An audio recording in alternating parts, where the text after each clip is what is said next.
So this talk is called Election Special. And this is our first question. Is a political act, like voting, a spiritual act? Is our spiritual practice, our religious practice, a political act?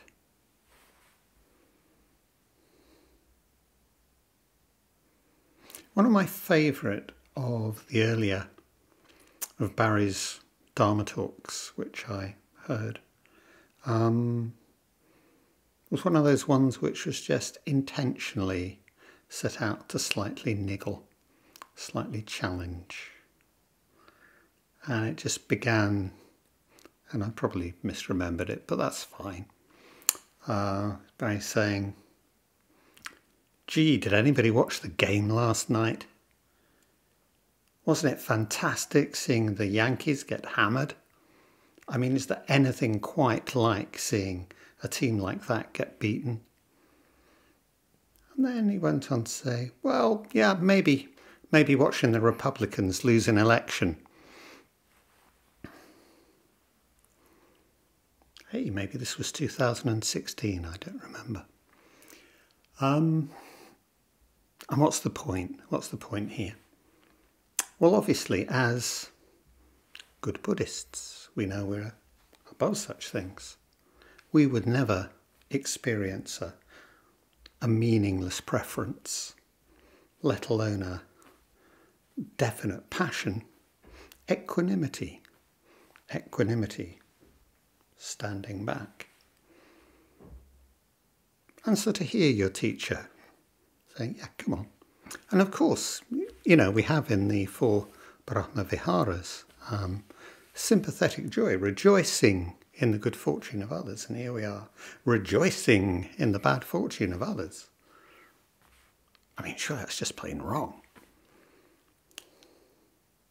But of course, that's not really the point. The point is that we're human, that we feel what we feel. Self-honesty, desire, and that all of our experience, all of our feeling, all of our emotion is what we work with.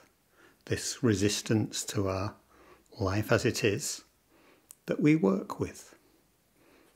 The basis of our practice, whether that's a feeling we can feel good about, or a feeling we think we ought to feel bad about, or we're messy, we're human beings.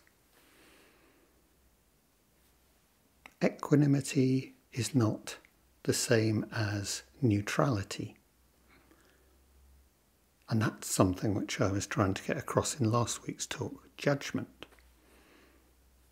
It's not spiritual, it's not good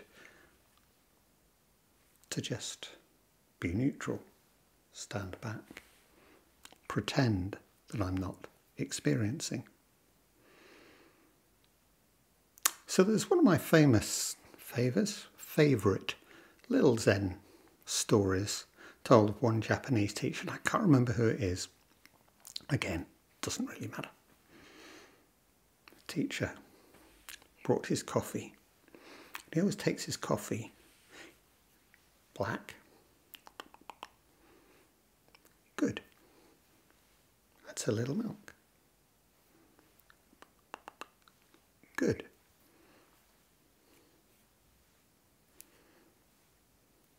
Add some sugar. Adds quite a lot of sugar. Good. Now we can take this in the sense of, yes, he has no preference. He likes his coffee equally, whether it's black or white or sweet or not. And in one sense, that's perfectly true, but hopefully he's enjoying. He's enjoying all three. And of course, I have my preferences, but equally, I can educate my preference. I can change my preference if I want to. I mean, you know, nobody actually likes the taste of whiskey. Nobody actually likes the taste of tobacco smoke. If you choose to go down that path, You learn to like it. You learn to love it. You learn to need it. Equanimity is not neutrality.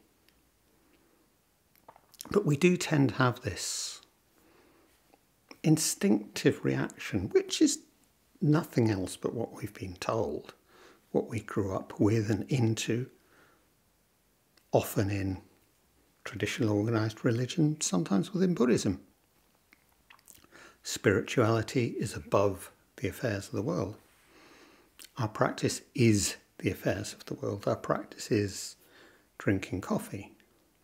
Our practice is enjoying the match. Our practice is whatever. But of course that's the preference side, isn't it? It makes no difference whatsoever whether I actually enjoy my coffee black or I enjoy my coffee white. It actually makes no difference whether I support City or I support United. It may make a lot of difference to me. It may matter. It may be that crucial. I invest. But in terms of the world, it makes no difference.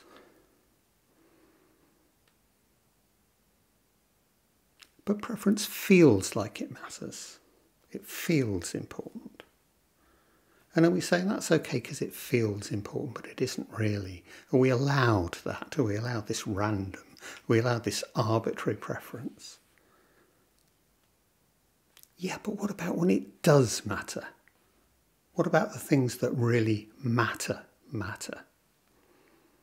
And that's where I want to loop back to Barry's. I mean, he doesn't propose it as a koan, but because it's impossible to understand at face value, I think it is. It's not a problem to have problems.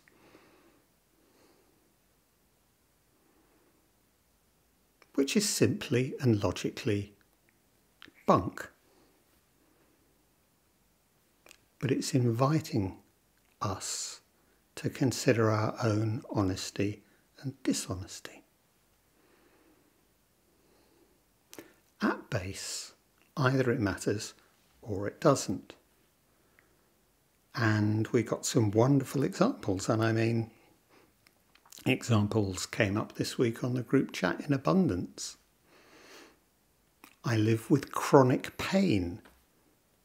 Real chronic pain. Does that matter? Is that okay? Well, maybe it is, but I'm damn well guessing it isn't. I have this or that disability. Is that okay? Well, I'm guessing it damn well isn't. And yet we feel invited because we want to go there. We want to get to the place where it's not a problem to have problems. And so we're invited to, well, self-dishonesty, really. Pretend it's not a problem. Decide it's not a problem. Zone out so it's not a problem. And again, this is interesting in terms of the relationship between mindfulness practice and what we're doing. Within mindfulness practice, perfectly reasonable to learn mindfulness as pain management, to learn to put my physical pain at a distance, to put my emotional pain at a distance. And that's fine. And there may be times when we need to do that, but that's not the root of our practice. That's not what we're practicing for. We're practicing with this impossible proposition that it's not a problem to have problems. So my problem, is it a problem? Is it okay? And we think, yeah, but this is, I'm coping, I'm managing, surely that's good. It is, it's fantastic. We each cope, we each manage in the best way that we can, in each moment that we can. But that's not what we're talking about here, at all. There's the wonderful Japanese teacher, Shohaku Okumura, who was very good at Zazen. Very, very good at Zazen. Perfect practice. He was sent by his, I presume, monastery, certainly the Soto authorities, to found a new monastery in the States with about, I think, 3 other monks. They went. They had no money. They, hacked down a piece of forest to make a monastery. They had to work in the local tofu factory to earn some kind of a living to support themselves while they were doing this practice. Really hard practice. And it wrecked him. He had a physical, complete collapse. Had to be sent back to Japan. Years, couldn't sit.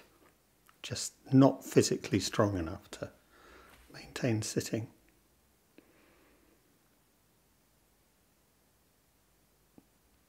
This was being thrown at the wall.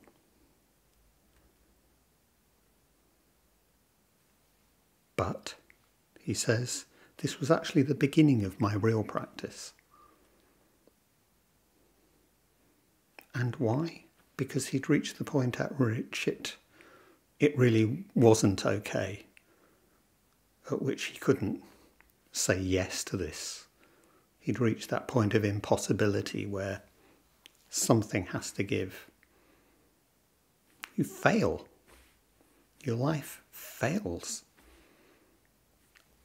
And then you put it back together and you create something strong and something genuine out of the pieces. And of course, there are learning experiences, there are teaching moments in all of our problems. If we can find them, if we can relate to them, if we can touch into them. But again, this absolutely isn't about finding the silver lining. That's not it at all, because then it's okay. And the whole point is that it's not okay. And it's only at that point where it's truly not okay that something happens and something changes.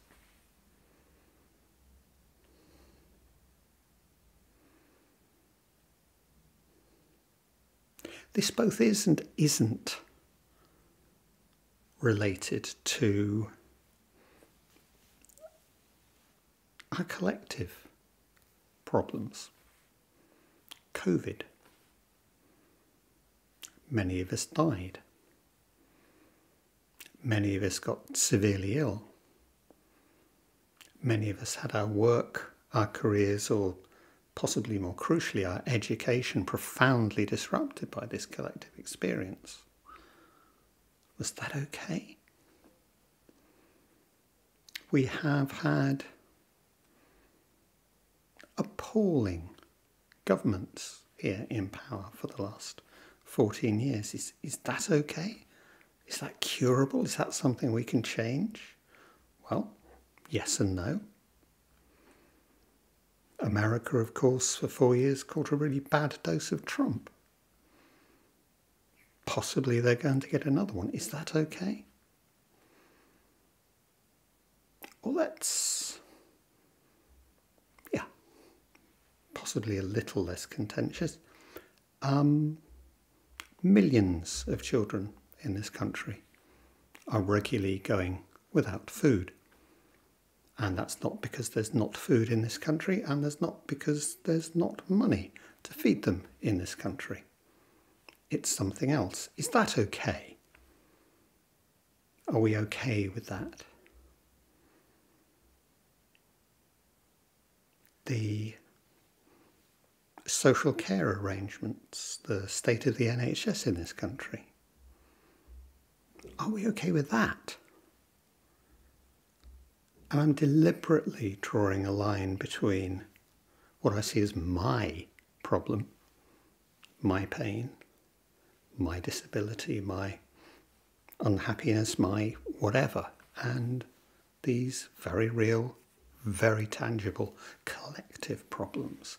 Because the thing is, we feel this invitation when it's just about me, either to catastrophize and exaggerate it to the nth degree, or more likely and far more damaging to go, well, it's only me, so it doesn't really matter. Well, yes, it does, and that not really mattering idea is how we learn to live with, how we learn to cope with. But that's not a good way for us individually, and it's not a good way for us collectively, and it's certainly not good for our practice. Our practice is trying to move towards self-honesty at a deeper level, and the realization of okay and not okay. So what I'm saying is that it's not a problem to have problems seems to invite us say, no, it is okay. But if it is okay, then we've missed it entirely. And if it's not okay and we're collapsing under the weight of it, then damn, it's something else entirely. And logically this doesn't make sense, but experientially, if we find that this circumstance, this problem is not external to my life, but is my life, simply is my life, and that my life is not separate from the world, but my life simply is the life of the world, then my pain, the state of the NHS, my spiritual practice, all turn out to be, strangely, the same thing. And these problems, which are very, very, very real problems, well, it turns out that it's, in that sense, not a problem to have these very, very, very real problems. And the koan only works if these problems are real, and I know that they're real, and I acknowledge them as real. So either we find ways of putting them to one side. When I'm enlightened, that will be fine. Or if I'm a conventional Christian, come the resurrection, it will be all fine. Or I admit what's going on here and now within this life. And this pattern of connection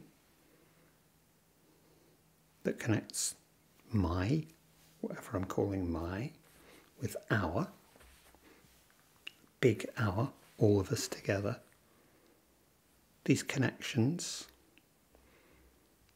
and the actions we can take and the way that we can address what I see as my or what I see as our, they're all part of what Thich Nhat Hanh talks about in terms of interbeing. Well, we can start actually with impermanence, can't we? Because all of our problems, all of our suffering, all of our pain is about the impermanence of life. And because everything decays, everything dies, everything changes, we are vulnerable. That's our condition as embodied, mortal, frail human beings. We are manifestations of impermanence. And as such, we're manifestations of interbeing and that infinite mutual dependency which we have. I or we. And of course, paradoxically, we have that same choice. When we come to vote, do we see this as something just to do with me? Or do we see it as to do with us? Do we see it as about care for all beings? And quite literal care for all beings. how all beings are cared for, how we care for the people who care for all beings, and we have this wonderful figure of Kannon, Avalokiteshvara, the Bodhisattva of compassion, or in a more accurate translation, the Bodhisattva of care. How do we manifest that in ourselves?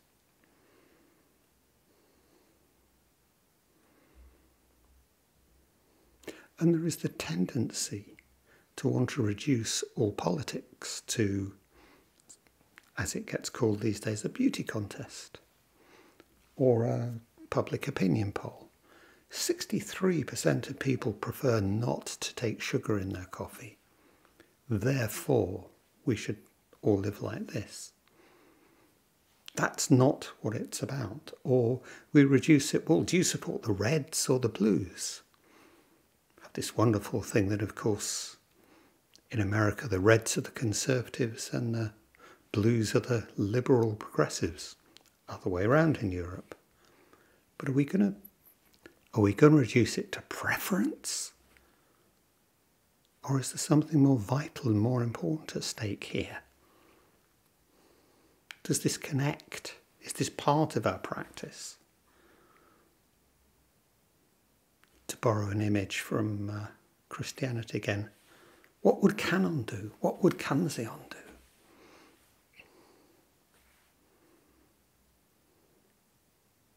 It's not a problem to have problems. Well, it's not if we can keep up this as part of our self-honesty. And self-honesty is central to our practice. And again, we see politicians of all sides absolutely ignoring the real issues of our day. Collective self-honesty. And yet, we have this one tool, which could be the beginning of our practice, our collective practice. We have this right to vote, which our ancestors obtained for us, often at great personal cost. We should use it. But that's just the beginning.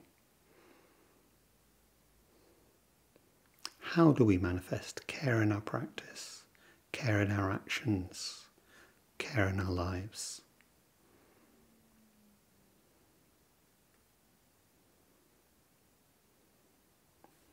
How do we show